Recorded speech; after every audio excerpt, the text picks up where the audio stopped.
Una sa tanang karoon ako na siya. During sa presentation nila, nakita man ninyo to, nga gipunggan ko nga makastorya o makapangutana. In fact, nasuko pa sila kay sigong pangutana. But at all means, ginaraise ra gyud nato ang concerns nga nakita nato. Dugay ko nagtrabaho, nagnegosyo sa palengke. Ako mga gilikanan, dara na, nadugay na. Kapitbahay na mong palengke actually. And ako, giraise naman ako ang mga issues of concerns nga ato ang nakitaan. And definitely, one of those kamo, siguro mga kabombo, nag-adto man mo dito sa palengke, nakita ninyo nga katong ginasulti niya nga drainage. Existing drainage naman to, barado man gani. Di man gani maayo-ayo o dili ma-maintain sa syudad. How much more for the longest period of time?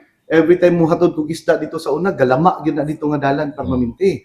And ginasulti niya sa some of his interview ni Kagawad Ricky Catendido na dili mango ang atong mga engineers nga wala ginatan-aw ang katong drainage system nga consideration. Yes, ako ay salute ang atong mga engineer, di ba? Matusay na yung mga butang nga atong makaligtaan.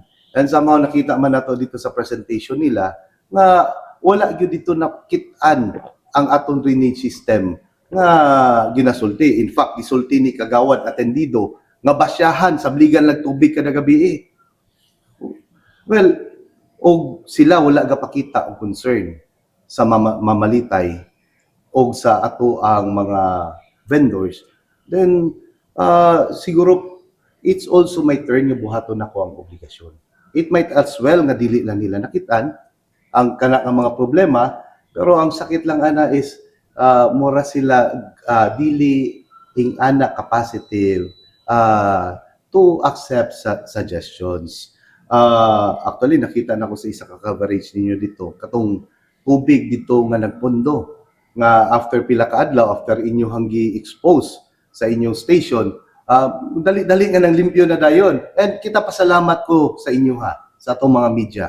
Kay kung wala mo nga instrumento, it might as well ang atong gobyerno magiging ningas buhon. And mo na siya nga atong ginaiwasan. And ako naman, ginabuhat na ako akong duty, akong function as a city councilor. In fact, naana siya sa atong balaod ug tan-aw na to under PD Presidential Decree 856 Sanitation Code of the Philippines, Chapter 4 Markets and Abattoirs, Section 34 Prescribed Standard of Construction. The construction of market and abattoirs shall conform to the standard prescribed by the department. These standards shall be set along the following guidelines: suitability of site insofar as elimination of nuisance condition and prevention of contamination and concern, availability of ample water supply for cleaning, accessibility of adequate drainage facility, durability of construction and protection, vendors and customers for any hazard and exposure to the elements. Diba? Klaro na, nakabutang sa to ang malahod. Pagkaon ang ginabaligya, and ug dili nato na siya halungan, it might contaminate ang ato ang mga buyers. Kita nga nagakaon. And dili na ko na i-allow to happen.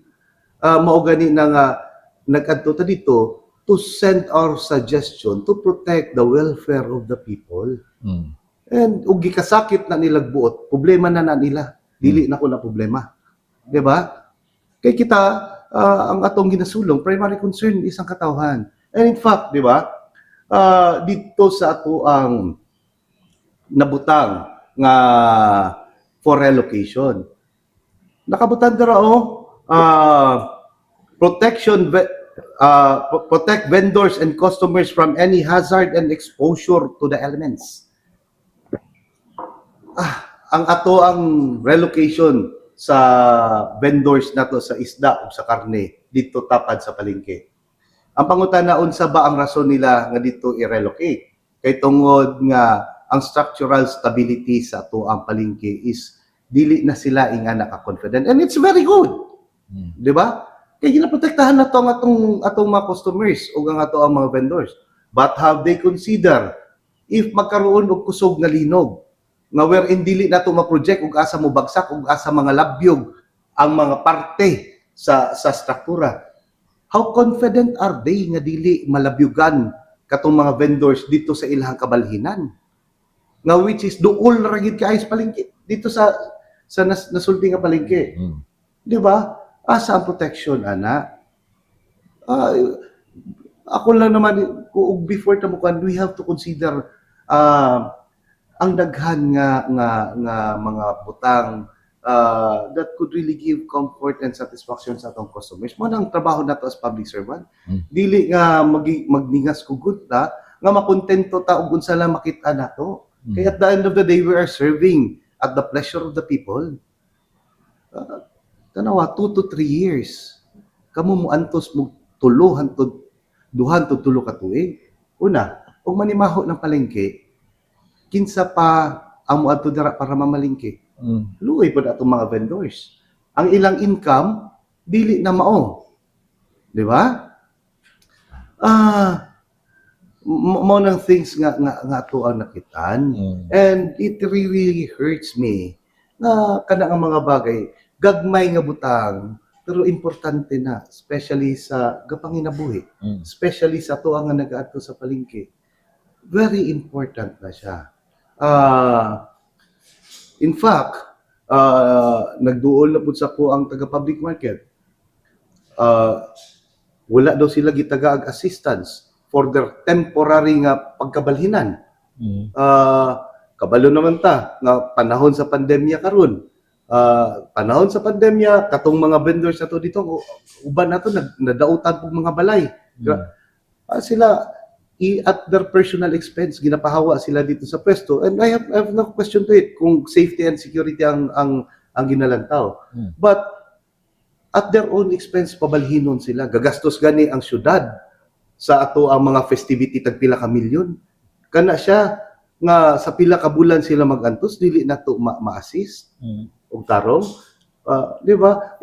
The people of General Santos City deserve what is best for us. And mo na siya ang gina-expect na serbisyo sa katawan. Sa ikuan mo kagawad, sa ingon niya nga asa may mas baho ang sa sulod o diri sa gawas nga gibalins lang nga gihawas lang dito sa sulod. Actually, mauna ang pangutanan nako with the chief executive. Nakita na ko dito sa mga arguments and even sila nagasulti. Why is it nga gipush nato ang partner gipush nila kay wa man kuya pila to ang partnership with Robinsons for the privatization of the Molengke. Ako, I have no objection for the development og ikaayo sa ato ang syudad as long as walay tao nga na-oppress o na-suppress sa ilang every rights. In fact, dito ang mga taga-vendor sa public market, they told me na they weren't even consulted and they are not being heard sa ilahang mga mulo. And it pains me so much kay it seems nga atong gobyerno mura bag oppressive na klase sa gobyerno. And the government dapat dili ingani. It must be a government of the people, by the people, and to the people. We serve to the best of the people. Nga walay biskag isa nga ma-oppress sa pagpadaga nato sa gobyerno. Karon balik na dito, baho, limpyo. Ang isang sayop ba na? Di ba? O tanaw na to, itong mga vendors nagabayad sa syudad for the maintenance. Ang pangutana, di ba natay market administrator? Kinsa ang nag-appoint sa itong market administrator? It is the mayor. Kang kinsa siya nag-report dito sa itong chief executive, sa itong mayor. Karon, og ang ato ang market administrator, wala nila ginatrabaho og sakto ang ilang trabaho. Ang mayor na to, pwede ipatawag og sabunon. Questionon og unsa ang ginabuhat sa atong public market. Di ba? And if he's not capable of he's doing his job, ilisan. Kay para malimpyo atong public market, nga naman lagi katong panahon ni Sir Glenn Gonzales. Naging awardee man ang atong palengke sa isa sa pinakalimpyo pod nga palengke diri sa tibok Pilipinas.